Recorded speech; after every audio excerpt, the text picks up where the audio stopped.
Christmas approaches, yet nothing could be less festive than the dreary weather towards the end of 1862. Displeased with the inactivity of McClellan, Lincoln directs Union General Burnside to go on the offensive and attack Richmond. Union guns shell Fredericksburg, setting the town on fire. The Union Army crosses the river and loots the city. Lee now has 75,000 men on the heights overlooking the burning city. Lee can't believe the Union would dare attack his well-fortified positions, but he misjudges Burnside's recklessness. The order is given. Burnside orders his men to attack Lee's two fronts.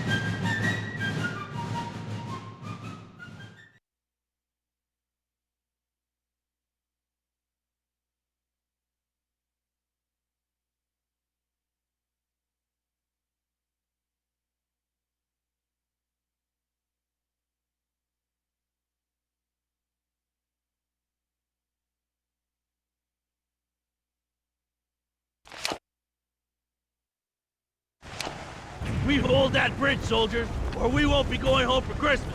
We'll be planted here till Judgment Day. When can we get this started? Everyone back home is counting on us. Now move! The Rebs have their reinforcements. We got no... Follow me or die where you stand. Don't forget me. You can still fight. Move!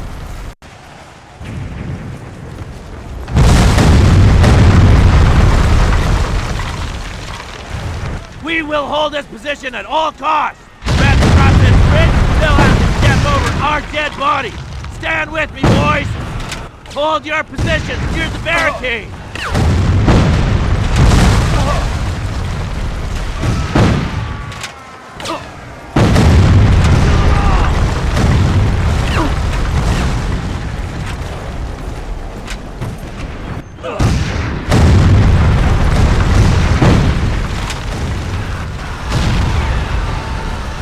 Bayonets, men!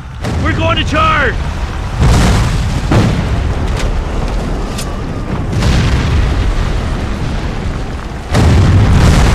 Take cover, you fool!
Did good.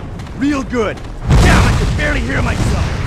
You're gonna take out those cannon emplacements and anything that can kill men. We've got the entire brigade coming through here, and they've got to be safe. Godspeed.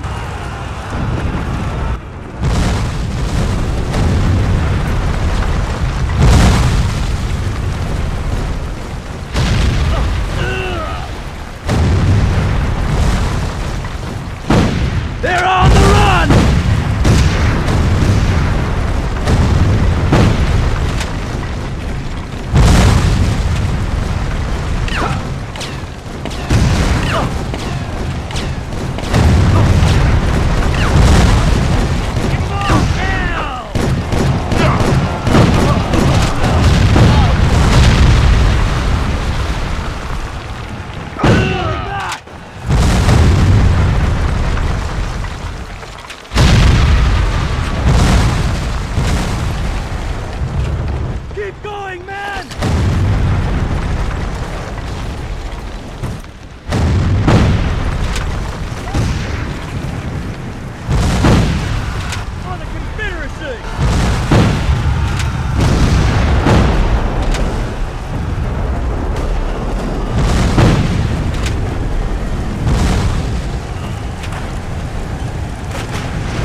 mercy!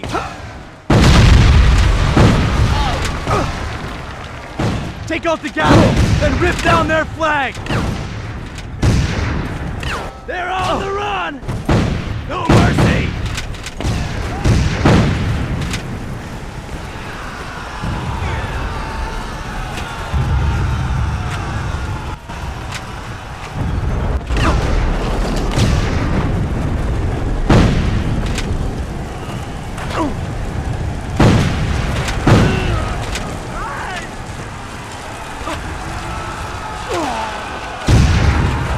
They're ours, man!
July 1863. Confederate President Jeff Davis urges Lee to take the battle to the north. Lee sends Jeb Stuart around Union lines to invade the north in Pennsylvania. Stuart stumbles upon Gettysburg for no other reason than it warehouses boots, badly needed by his soldiers. Union generals Buford and Meade both converge on the rural Pennsylvania town. In no time at all, a ferocious battle begins. On the second day of fighting, in spite of the advice of his generals, Lee starts to attack the enemy's flanks at Little Round Top. The Federals must hold this position, or their entire line will be exposed to the Southern attack.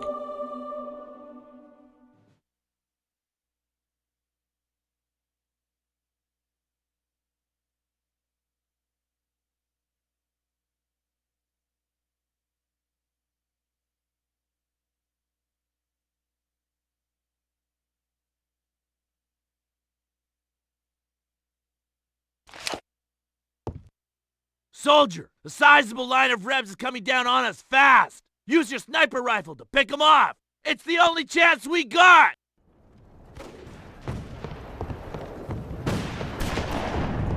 No mercy! Hurrah!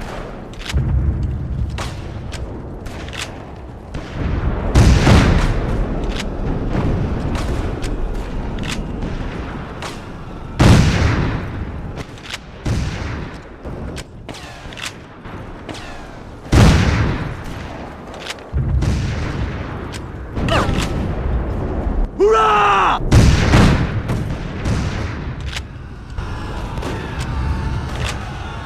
They're ours, man!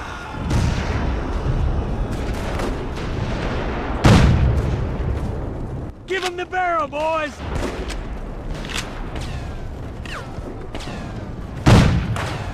They're ours, man! Give them all hell! Hurrah! Show them hell, boys! Follow me to glory! Give them the barrel, boys! We got him!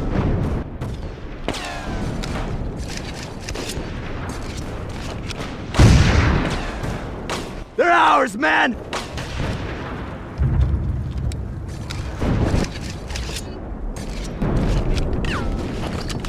We got him!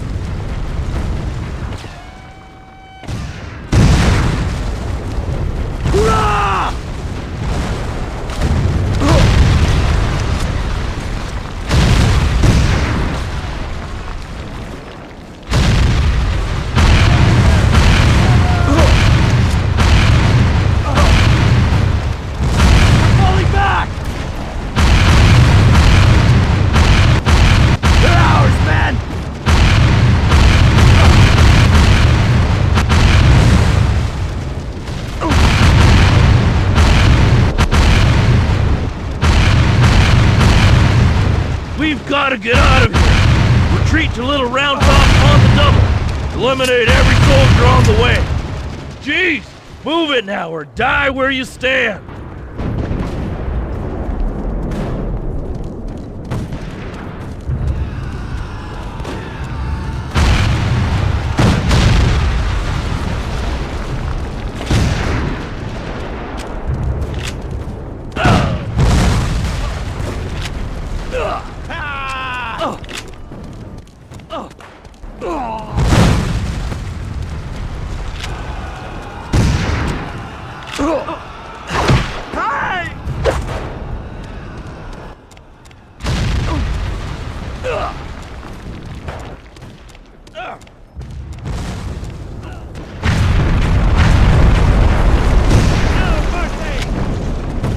Hurrah!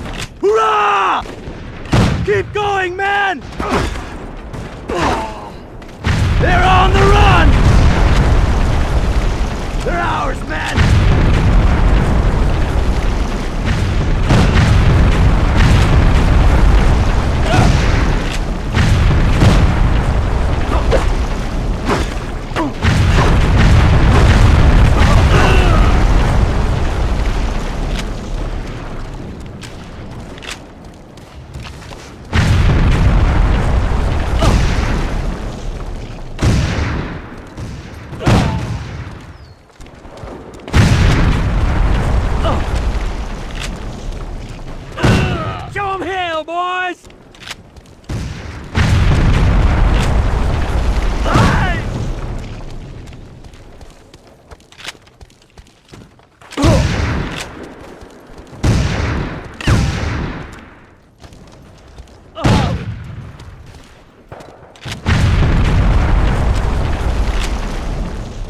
Falling back!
Keep going, man! Take over the big Gatling gun, son! Mow down anything that isn't already dead!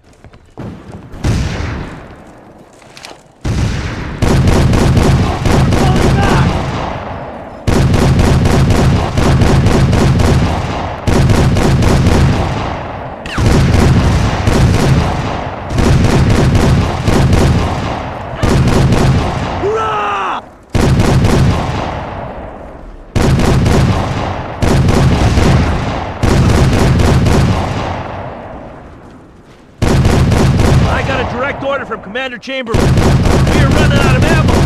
Fix bayonets, men. We're going to charge. We got no other option. Move! We got him! Follow me!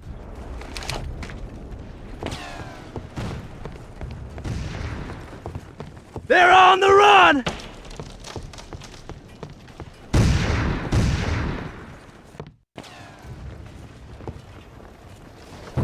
We got him! Kill them all!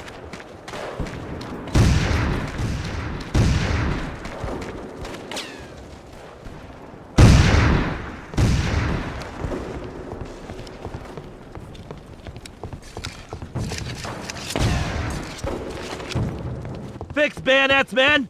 We're going to charge!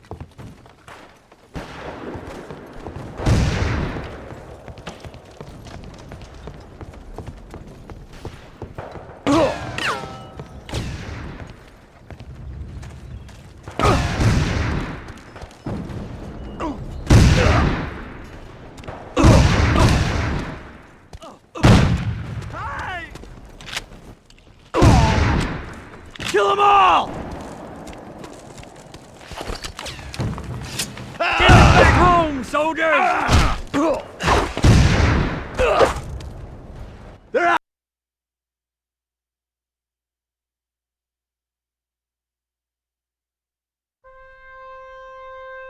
The third day of battle is no less fateful. Sensing victory, Lee orders General George Pickett to charge an open field, where behind a stone wall the Union Army holds Cemetery Ridge. At 2 p.m., Pickett begins his charge with 13,000 men. Red flags wave and bayonets shine in the July sun. It's an unimaginable slaughter. Single cannon blasts from the Union side kill a dozen packed-together bodies at once. The Confederates reach the stone wall at one place only. They are all captured or killed. Taking full responsibility for the disastrous charge, Lee will never again attempt to invade the North. 6,500 Confederates die or are taken prisoner. All in all, 51,000 men on both sides are killed during 3 days of warfare. Despite Lincoln's urgent pleas, Meade refuses to attack the retreating army. His own troops are too exhausted.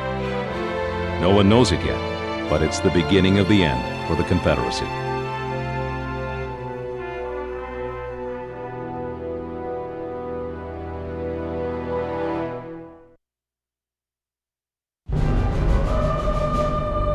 In late November of 1863, the Western theater of war is not going well for the Union.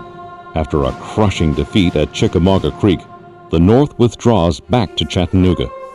Remarking that General Rosecrans looks stunned and confused like a duck hit on the head, Lincoln replaces him with Ulysses S. Grant. Southerners hold 3 key positions overlooking the city. General Hooker attacks the South's left flank, Sherman the right. Losing his way in the mist, Sherman charges in the wrong direction.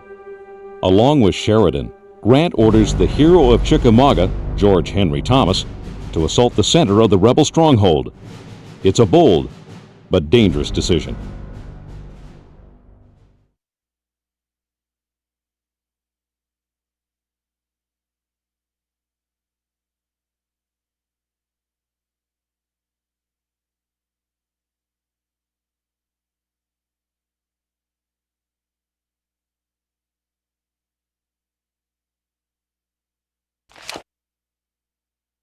Thought about stabbing. You don't think I hate you? I think I know where to go.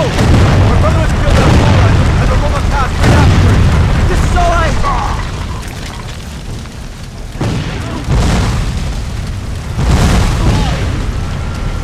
They're on the run! Give them the barrel, boys!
closer. There's a weak spot. Enemy lines. Take the news to the commander north of here. Tell him to attack and breach their lines. I wish I could be there with you, son.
The commander is dead, but we will not give up. Gettysburg is final assault. We will send them back to Richmond. Men, prepare to fight!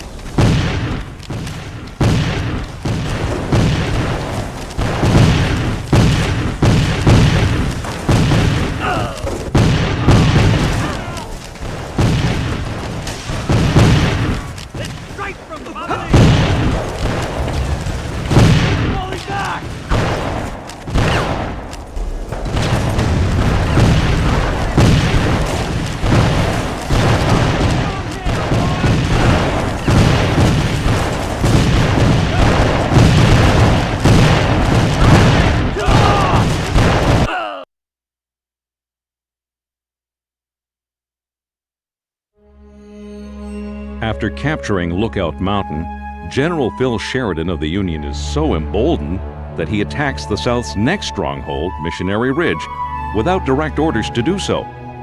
No matter. Nothing the Confederates can do is able to stop him. They withdraw after taking enormous losses. It's a great victory for the North, and the glory goes entirely to Grant, solidifying his hold as Lincoln's top commander. The South will not recover from this stunning defeat, which brings about Bragg's dismissal and opens up the path to the Southern heartland.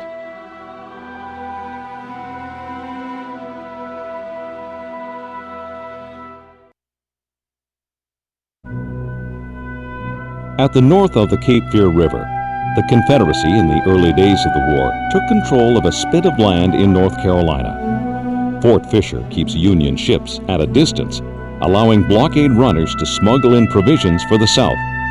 The entire survival of the Confederacy is dependent on its massive guns. On January 12, 1865, the Union makes its second all-out assault on the fort. For 2.5 days, the Federal Armada bombards Fort Fisher relentlessly by both sea and land. After the massive bombardment, more than 3,300 infantry and Marines assault the stronghold on two sides.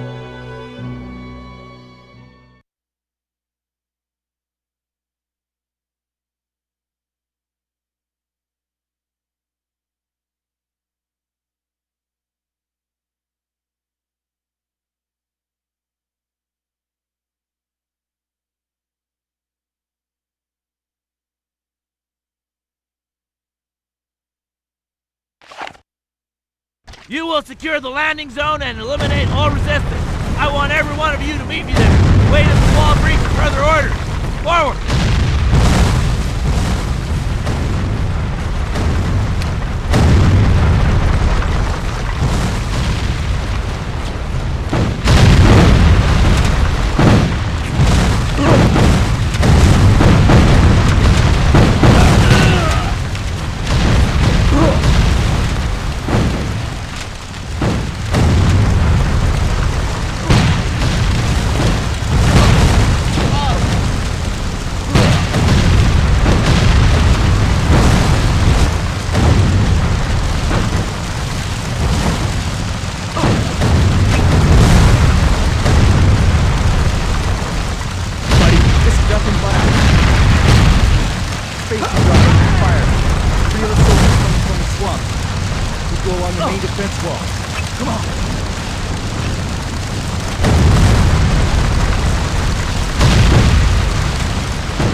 I'm hit, so it's all up to you. Here's a pack of explosives, just in case. Blow that cannon emplacement, or our assault is in jeopardy.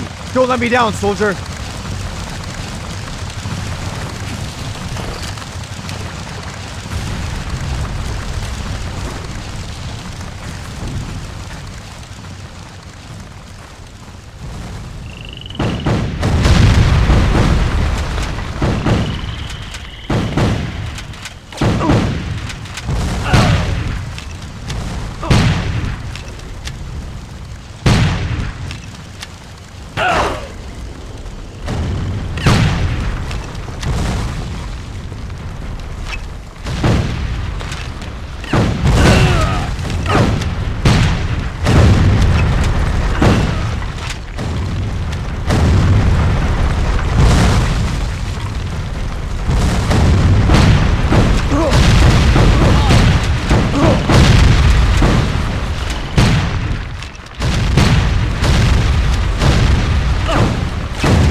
The assault on the west side of the fort is victorious.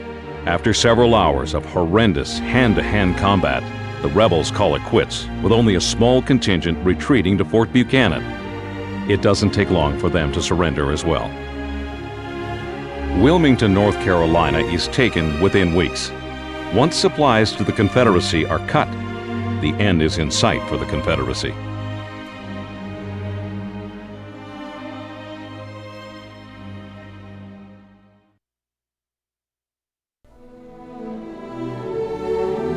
In the spring of 1865, as Southern forces suffer large casualties and a draining of supplies and resources, General James Wilson hopes to deliver a knockout blow in Selma.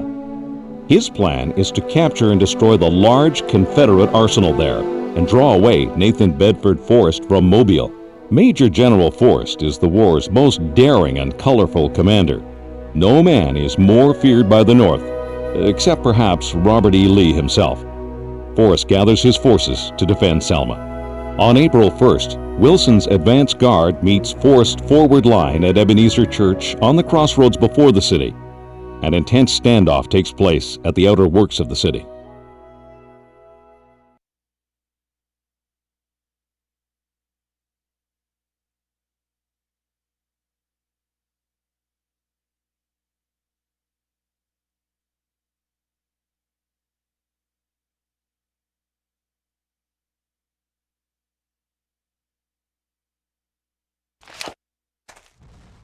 Soldiers, we've encountered fierce resistance by Ebenezer Church.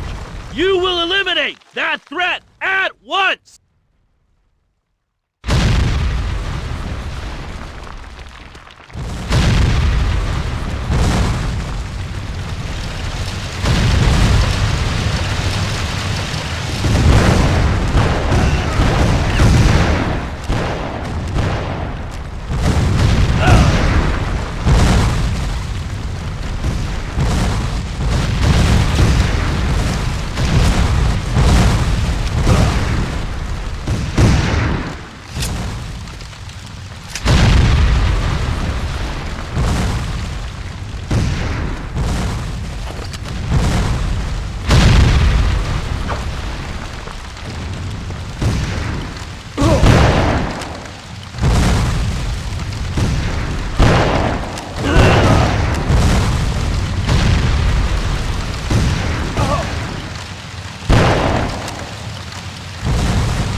Orders for the squads in the nearby fort. It is imperative that they get them. The great offensive on the city is about to begin.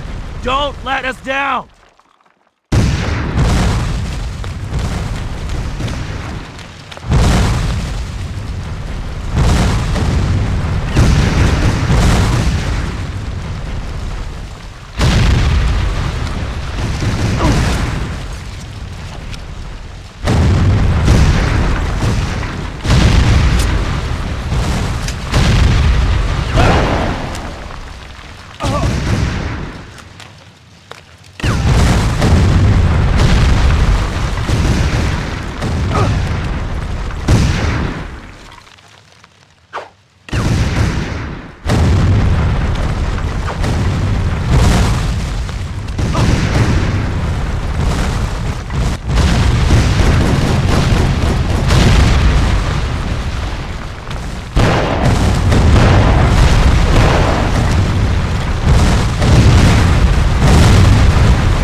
I'll give you cover, buddy. You gotta move through them trees and meet up with the commander. Don't worry none about me. You just do it.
Show me the note, soldier. This assault is about to begin? Very well. My men should already be in the city doing their work. That's it! Prepare yourselves, men! We have destroyed their warehouses! This means no ammo or weapons anymore! Victory's ours! Attack!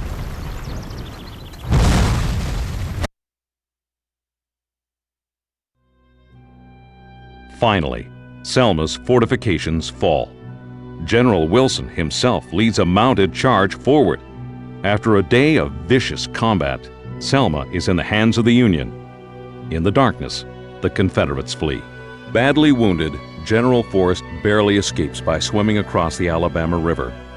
Even Nathan Forrest cannot stop the inevitable.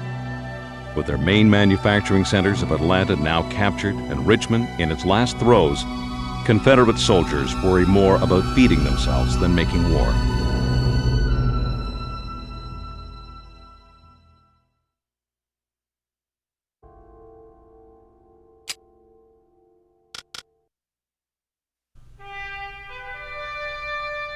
July 21st, 1861 is a beautiful day for the first major battle of the war. Union soldiers, their uniforms clean and pressed, march on Bull Run Creek under General McDowell. They are 37,000 strong. Martial music plays and Union banners flap in the wind. Waiting at Bull Run Creek are 22,000 Confederates commanded by General Beauregard and Sidney Johnston. Their strategy is to defeat the enemy's rear and endanger Washington, D.C. Both armies converge near Stone Bridge on Bull Run Creek. A small contingent of Northerners block the southern advance of the bridge.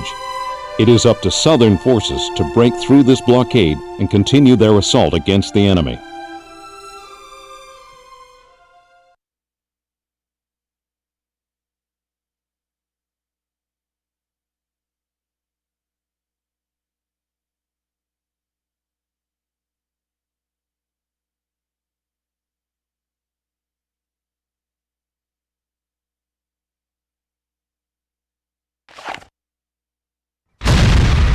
We win this battle, boys. The war's ours for the taking. These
man!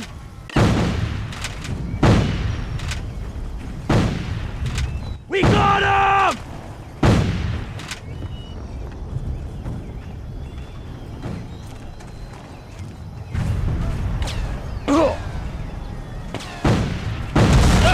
Kill them all!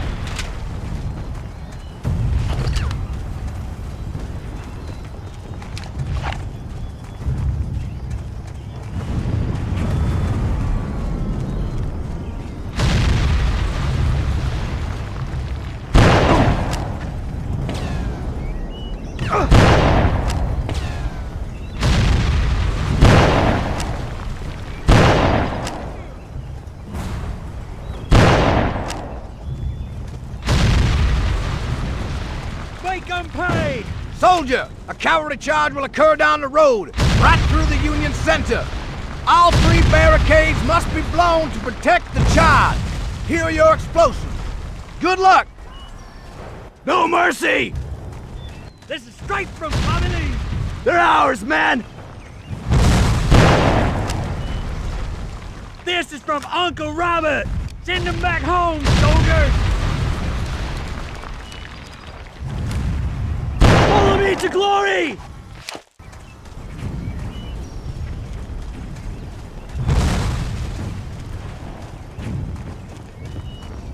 This is straight from Bobby Lee!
mercy!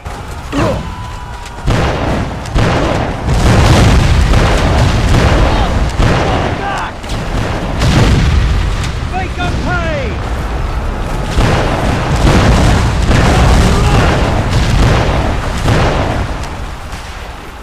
Show them hell, boys! Let's strike somebody!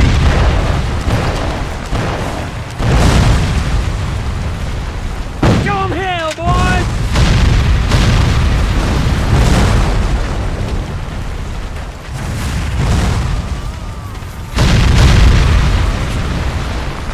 This is from Uncle Robert!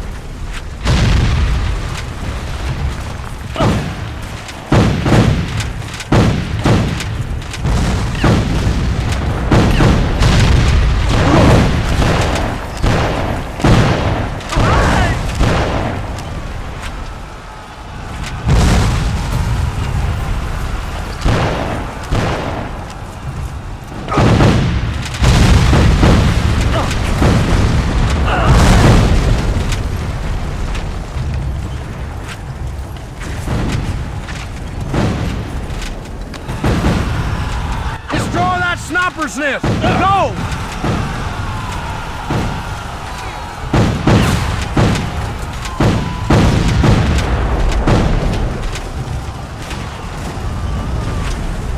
They're on the run!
me to glory! For the general, boys! Follow me to glory!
A Union victory looks assured when Confederate General Thomas Jackson is told, "General, they're beating us back."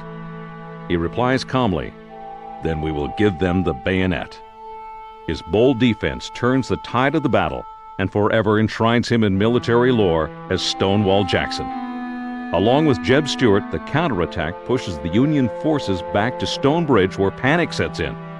It turns into a full-blown rout for the Union. 5,000 Union soldiers never return home. Those that do stagger back to Washington, D.C., their clean uniforms now bloody and tattered. The Union is humiliated, and the event comes to be known as the Great Skedaddle. In Richmond, Confederate President Jefferson Davis rejoices and claims a great victory over the Union. But it's clear now to both sides that this war will not be short nor painless to either side.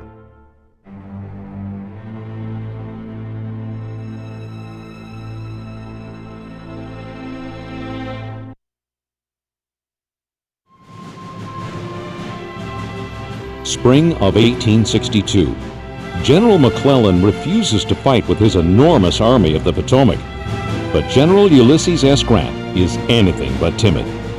He camps on the west side of the Tennessee River at Pittsburg Landing. Across from him, Sidney Johnston masses his troops in Corinth and plans a surprise attack. Grant's large encampment, 42 kilometers in size, is not properly defended. In the early morning, commanding an equal force of raw recruits, Confederate General Johnston knows he has to stop Grant now before reinforcements arrive. But before the battle is about to begin, a small group of soldiers is about to infiltrate the enemy's positions.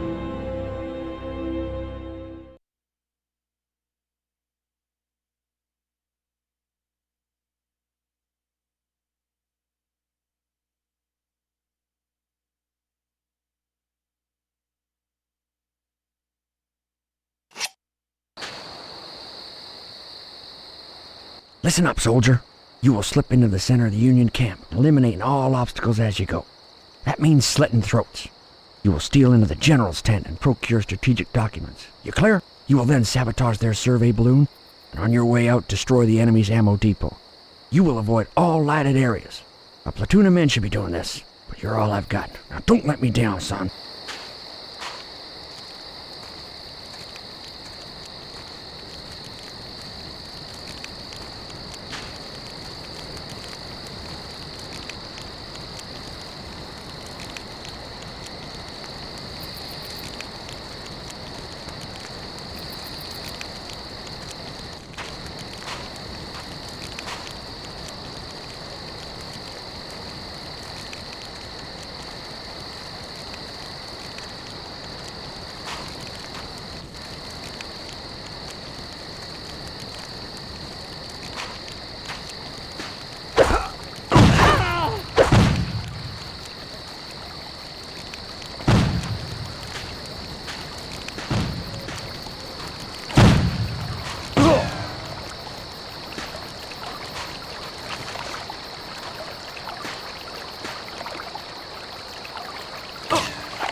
it all right. Jeff Davis gonna give you a medal for that, I guess. Now, let's get on out to the boats.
Taking heavy losses, the Union finally retreats to the Tennessee River.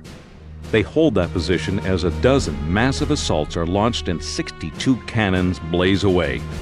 Confident of a total Southern victory, General Beauregard is shocked to face 72,000 enemy soldiers the next morning, as Buell has arrived the night before with reinforcements. Grant takes the field and forces the South to withdraw after a murderous engagement. All in all, after 2 days of fighting, there are 23,000 casualties, more than in all previous American wars combined. The costly Union victory shakes the divided nation to its very core. The war is a calamity that will require more bloodshed and sacrifice than anyone could have ever imagined. For Grant, the victory only steels his determination. The way to the South is now open.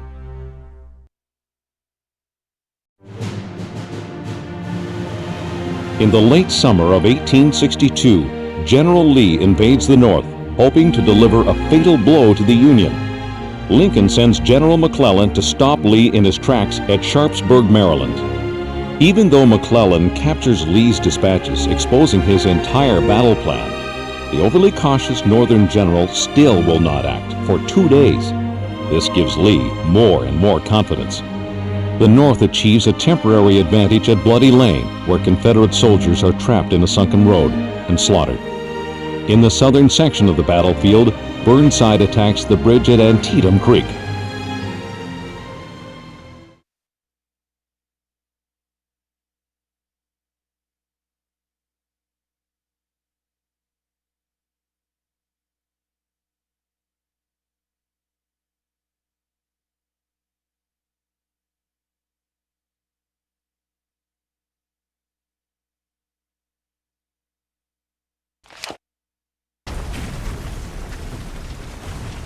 They've crossed the bridge, men. We're gonna stop them before they reach our cannons. Anything that moves is fair game. We said our prayers, so let's go.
eliminate those hightailing Federals now!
The sneaky bastards have infiltrated the woods, trying to attack our artillery from the rear.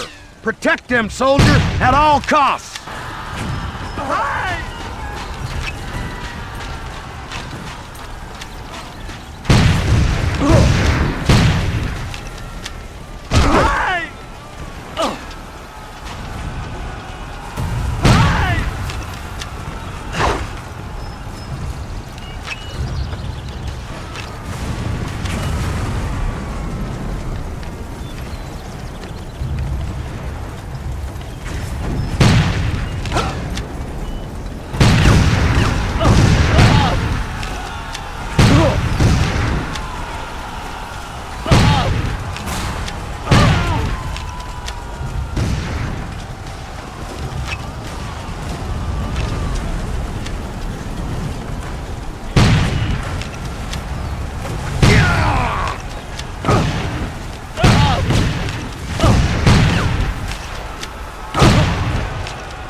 The enemy cannot be allowed to cross that bridge, or they'll be out of range of our big guns.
Lee is overwhelmed at Antietam Creek and has no more reserves to bring up.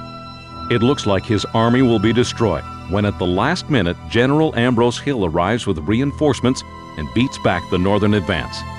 The next day, Lee expects an all-out attack and certain destruction, but no attack comes. Once again, McClellan allows the great general to escape. He retreats back into Virginia, able to fight another day. The battle does not give either side a decisive victory, and yet 23,000 casualties occur, 9 times the number that fell at Normandy. Tremendously disappointed, Lincoln still declares this a victory, and within days signs the Emancipation Proclamation. England decides against backing the South, an act that will affect the entire outcome of the war.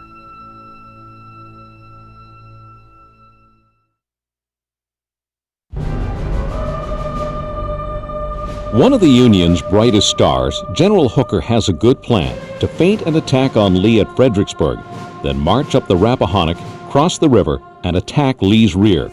On April 30th, 1863, with 90,000 men, Hooker's main force reaches Chancellorsville. On May 2nd, Hooker stops his army when reaching Stonewall Jackson's troops. His officers urge him to press forward, but he delays. With 15,000 men, Lee keeps Hooker bottled up in the woods. Jackson leads the rest around the Union lines to attack their rear at Chancellorsville. Completely off guard, the Union troops fall back before darkness falls, desperately trying to ward off the attacking Southern forces.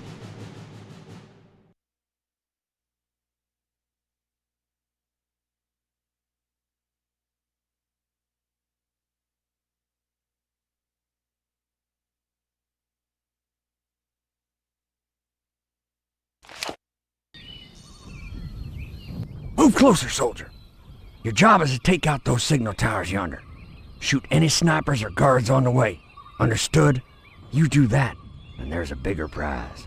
The ammo depot at the end of the camp. I'm counting on you, boy.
Listen up, 'cause I don't got long.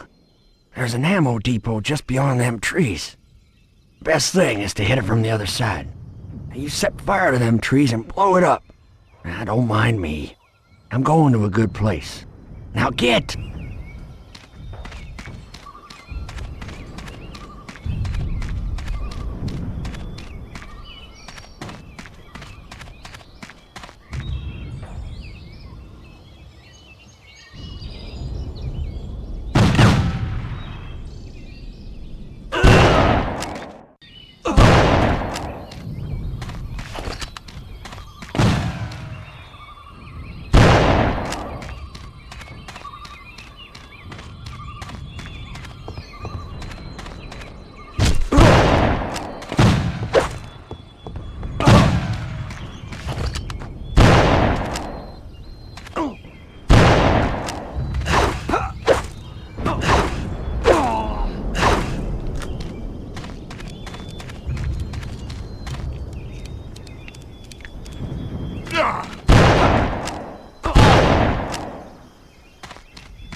Because of the late attack, Jackson doesn't have time to finish the job. He rides after the retreating Yankees, considering a night assault. When he returns, confused Confederate sentries mistake him for the enemy. 2 of Jackson's aides are killed, and he's shot twice in the arm. The limb has to be amputated. The next day, Hooker orders a retreat, and the Union Army crosses back over the Rappahannock. The defeat is total. Hooker loses 17,000 men. It's Lee's costliest victory to date. He loses 13,000 men, including his best general.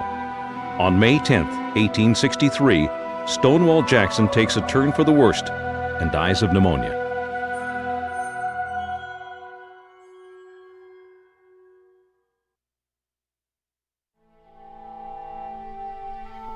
In the summer of 1863, Union General William Rosecrans forces the Confederate Army out of Chattanooga and into Georgia. Defeated at Perryville and Stones River, Confederate Commander Braxton Bragg is the most despised officer in the South. Finally, he retreats no more. On September 18th, Bragg makes a stand at Chickamauga Creek. Both armies clash at the bridge over the Chickamauga, suffering horrendous losses. In a heavily forested area, Bragg assaults Rosecrans head-on. Union General George Henry Thomas holds his position until the evening. The next morning, Thomas is once again attacked. He somehow continues to fight the South off, but time is running out for the North.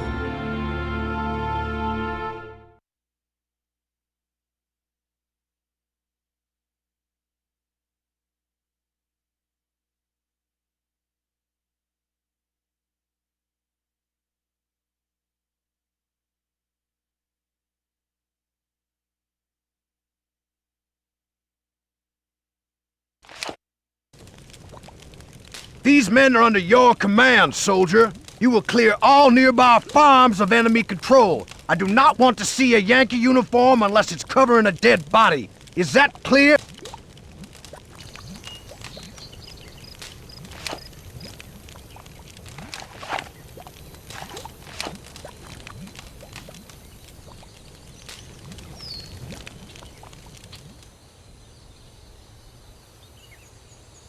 Send them back home, soldiers!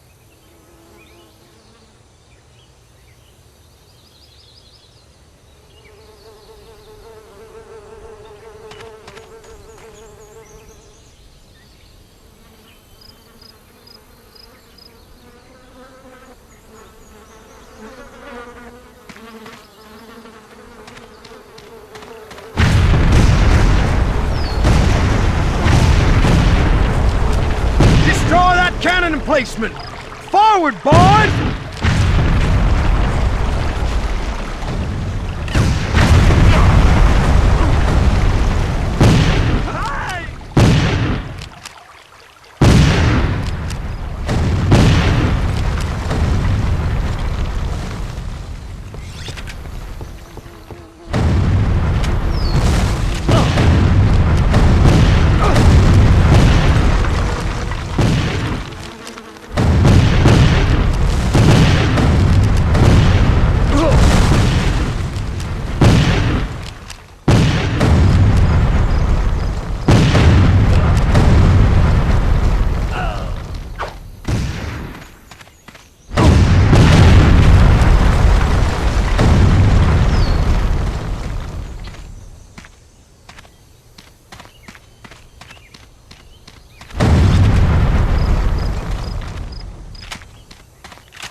Gotta get us out of here!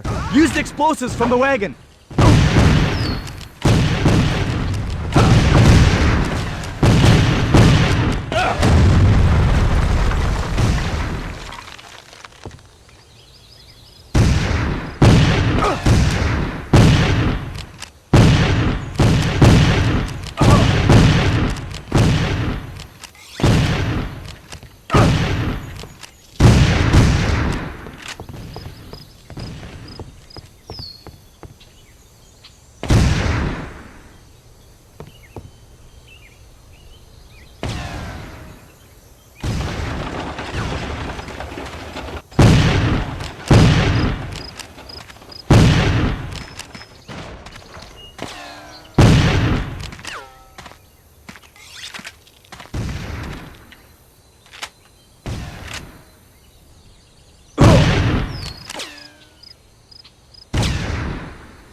A gap in the Union line, is it? Very well.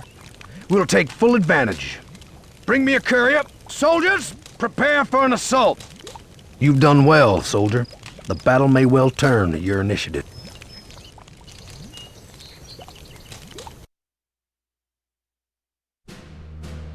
The Union hastily withdraws from a ferocious rebel attack.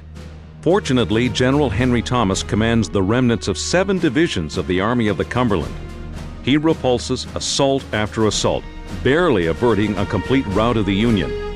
He later is lionized as the Rock of Chickamauga for the heroics he shows that day. It turns out to be the 2 bloodiest days of the war. The Yankees lose over 16,000 men, and the South over 20,000. Licking their wounds, the North withdraws to Chattanooga.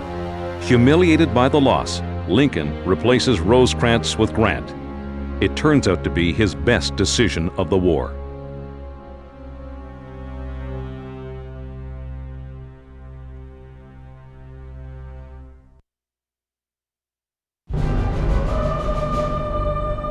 In the summer of 1864, President Lincoln finally finds an officer who can face the bloody numbers of this hellacious war. Ulysses S. Grant, now commanding the largest army in the world, 500,000 strong. When he faces Lee for the first time, he is soundly defeated.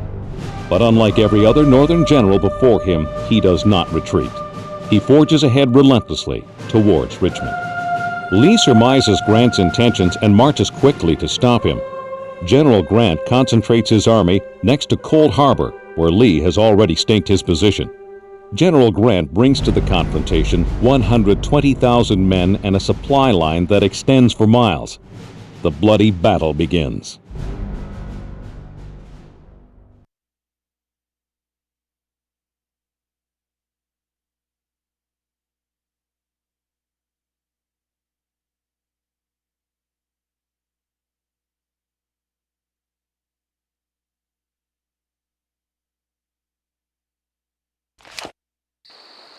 Don't just sit there. I got word we're on the move. We're gonna kill them Yanks near the river ford, then light up their telegraph. Just for fun, we'll blow up the bridge. How's that sound?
On June 3rd, General Grant hurls 3 corps of men at Lee's entrenched army. The battle is quick and decisive. In 20 minutes, 7,000 men are killed. Despite the terrible loss of life, it's a standoff. The South stops the North temporarily, but cannot halt their relentless march on Richmond.